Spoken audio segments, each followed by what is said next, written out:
mchezaji mambo vipi? Fresh kabisa. Sawa. Zawadi Niko fresh.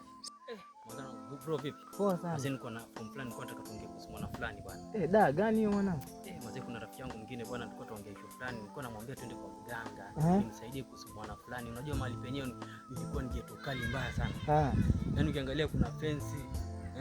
Sasa yule mtoto kumpata ngumu.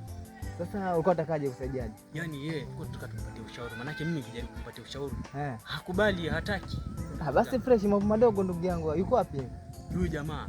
Sasa ngoja nimsakanye sasa hivi. Alafu nikimuona tu nitakwambia. Sasa unataka tumsaidiaje?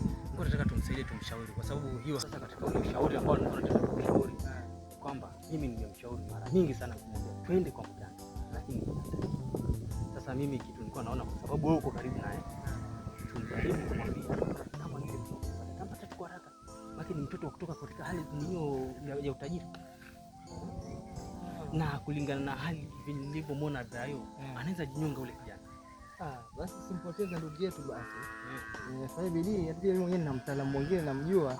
Wewe mtaalamu kwa mambo madogo. Ningeniwa kutoka kitambo ndugu yangu, nimalize mchezo. Basi hata mimi Mungu tu ametukutanisha hapo bwana. Maana mimi niko nimetoka katika harakati zangu, nataka nikaangalia shamba langu kule chini. Basi ni Mungu anafuata kukutana hapo. Sasa mpataje huyu jamaa? Huyu jamaa kumpata, nimtafute jambo alafu nirudi hiyo hali. Wewe fanya hivi ndugu yangu, uko nafuta hivi kiasi. Sasa mtafuta hapo, patana muelezee story alafu tuelezee story. Sawa. Mambo kama ni Brayo mmoja tu Brayo. Yule Brayo. Naona mimi nilikuwa nakutafuta sana ndugu yangu. Namuona naye, juzi nimekutana naye kama hayuko vizuri lakini siku harakati nilikwambia kidogo lakini kama ni huyo nitamsaidia anaumia sana. Sawa, fanya kitu tafuta.